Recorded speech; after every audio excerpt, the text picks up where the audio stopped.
En 2009, la ferme Grosse et Fils récoltait de 8 à 9 tonnes et demie à l'hectare de maïs grain. Aujourd'hui, ils récoltent de 10 à 15 % de plus. Que s'est-il passé? Ils sèment maintenant leur maïs aux 15 pouces. Je vous présente leur aventure.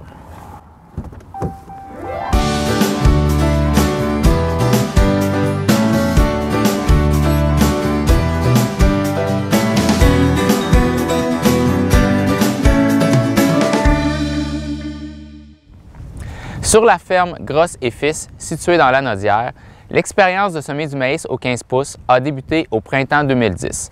Pour Jean-François Grosse et Samuel Coutu, le tout était une question de logique. On obtient une meilleure répartition des plants dans l'espace disponible. Lorsque l'on met les pieds dans un champ semé aux 15 pouces, c'est là qu'on se rend compte de la différence avec un champ semé aux 30 pouces. On a l'impression d'entrer dans une jungle. Les rangs aux 15 pouces sont bien sûr plus étroits. Par contre, la distance entre les plants sur le rang est plus grande. On parle d'une distance de 10 pouces environ, comparativement à 6 pouces pour un semis conventionnel.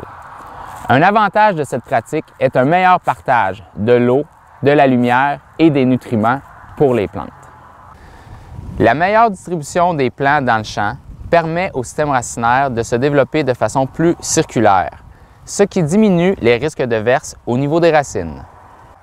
La couverture végétale du sol se fait plus rapidement, diminuant ainsi la pression des mauvaises herbes tôt en saison et gardant l'humidité dans le sol advenant le cas de période de sécheresse. Les populations semées sont passées de 34 000 plants à l'acre en 2010 à 40 000 plants à l'acre aujourd'hui. Le choix de l'hybride devient important puisque celui-ci doit tolérer les hautes populations et la fertilisation doit également être adéquate. 200 unités d'azote sont appliquées durant la saison. Une fois au semis avec du 32 liquide et 2 fois en poste levé, soit avec du 32 liquide ou de l'engrais granulaire, selon la disponibilité et le coût. Lors du passage de l'engrais granulaire, du régras en intercalaire est également semé.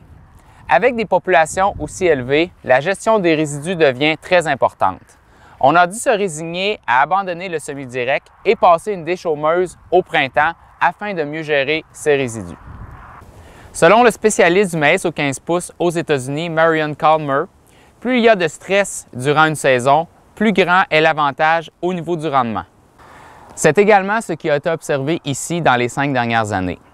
Lorsque les années de maïs étaient moins bonnes dans la zone, les rendements sur la ferme étaient plus élevés que la moyenne. En général, Samuel et Jean-François estiment que leurs rendements de maïs sont de 10 à 15 % plus élevés depuis qu'ils ont adopté cette méthode. Le plus gros investissement pour passer à cette technique fut l'achat d'un nez de maïs spécial de 21 pieds de large et récoltant 16 rangs à la fois. Le coût de ce nez est de 40 à 50 % plus élevé que le coût d'un nez de maïs conventionnel. Mais pour Jean-François et Samuel, l'investissement en vaut la chandelle. Comme vous pouvez le voir, il est toujours possible d'augmenter ses rendements dans le maïs en adoptant de nouvelles innovations.